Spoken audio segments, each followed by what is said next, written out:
Actor Ejaz ખાનની તકલીફમાં વધારો થઈ શકે છે કારણ કે સેશન કોર્ટ અને પોલીસે પણ આગોતરા જામીનને લઈને ઇનકાર કર્યો છે।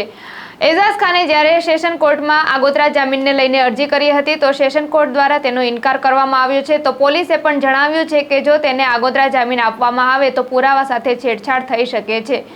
એક્ટ્રેસે લગ્નની લાલચ કરીને એજાઝ ખાને પોતાની સાથે દુષ્કર્મ કર્યું હોવાનો આરોપ મૂક્યો હતો ત્યારે પોલીસે તે અંગે તપાસ હાથ ધરી છે।